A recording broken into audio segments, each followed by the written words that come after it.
Je t'ai déjà parlé de personal branding, mais aujourd'hui, je vais te parler de personal blogging.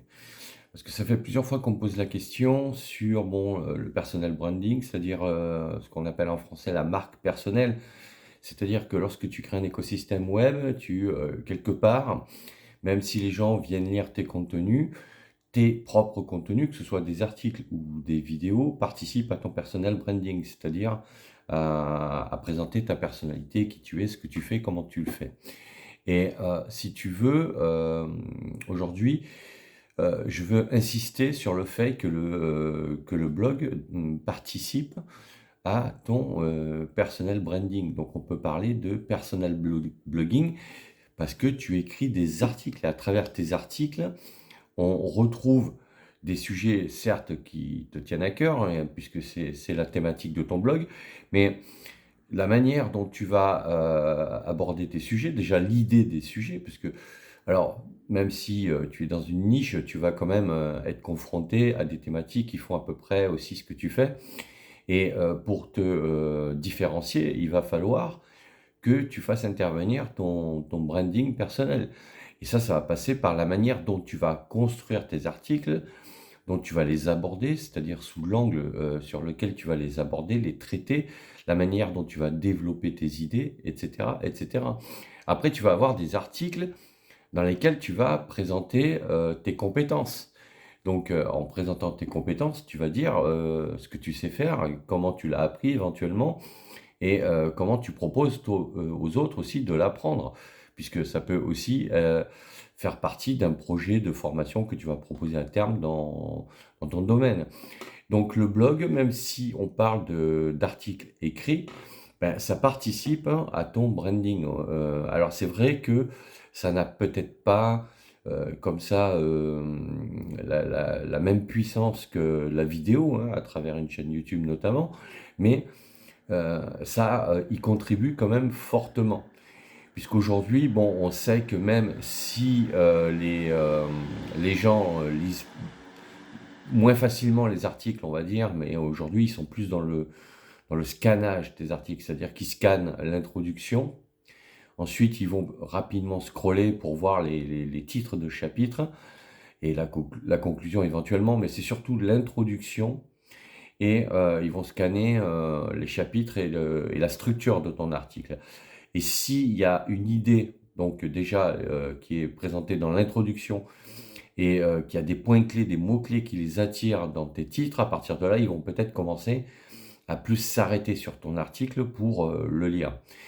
Et ce qu'il faut intégrer, c'est donc quand tu écris un article, il est important quand même, sans tout dévoiler forcément dans l'introduction, mais de commencer à donner l'objectif, à afficher l'objectif principal de ton article, même si dans le titre, on peut supposer ce dont tu vas parler, hein, c'est évident, mais dans l'introduction, il faut que tu précises quand même quel est l'objectif principal, que tu le rappelles, et il faut que tu expliques avec tes propres mots voilà, comment tu vas aborder le sujet. Puisqu'un titre, comme je l'ai dit dans d'autres vidéos, un titre peut être traité sous différents angles, d'accord? Un même sujet peut être traité sous différents angles et sous différentes approches. Et ça, c'est ce que tu dois expliquer dans ton introduction et tu dois expliquer quelle est la valeur ajoutée que ça va apporter donc au lecteur, quelle connaissance, quel savoir complémentaire il va apprendre en lisant l'article. Voilà. Et après, bien évidemment, il faut que ton article, dans sa structure et dans son contenu, réponde à ce que tu as annoncé. Mais tout ça, ça va forcément participer à ton personal branding et c'est ce que j'appelle le personal blogging, puisque le blog est un média qui forcément va traduire qui tu es quelque part. Donc, n'aie pas de doute sur ça, parce que il va falloir que tu portes une attention particulière sur tes contenus, sur ton blog, notamment à travers des articles.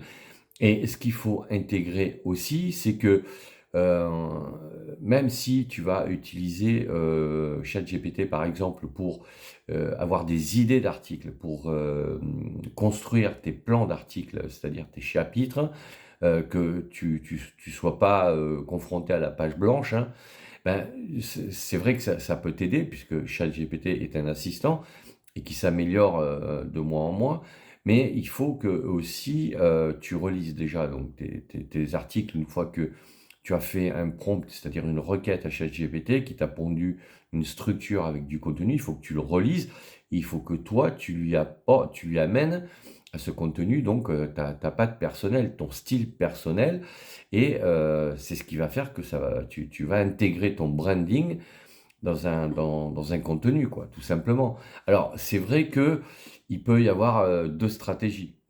La première stratégie, et c'est ce que font la plupart, et c'est ce que j'ai fait au départ pour tester ChatGPT, c'est-à-dire que je lui demandais de rédiger donc du contenu, je relisais, alors je modifiais beaucoup, je complétais, je corrigeais les structures, etc.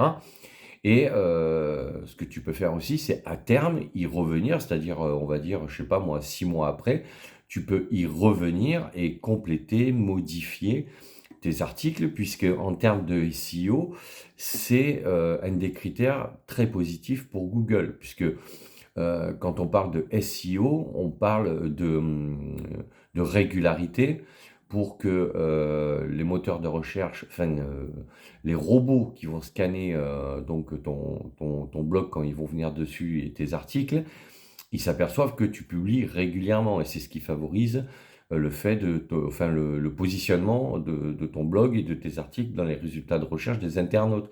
Mais ce dont on parle peu, mais qui compte aussi comme un critère important, c'est quand tu corriges, modifies, même développes des articles déjà existants depuis 1, 2, 3 mois, voire 2 ans, 3 ans et 4 ans. Donc rien ne t'empêche, si tu veux, pour alimenter ton blog au départ, d'utiliser ChatGPT, de faire un scan, de modifier, de corriger, et après, 6 mois après, de revenir dessus, et à ce moment-là, même de développer les articles et de les modifier même complètement, en rajoutant des images, en recorrigeant complètement des chapitres, etc., etc.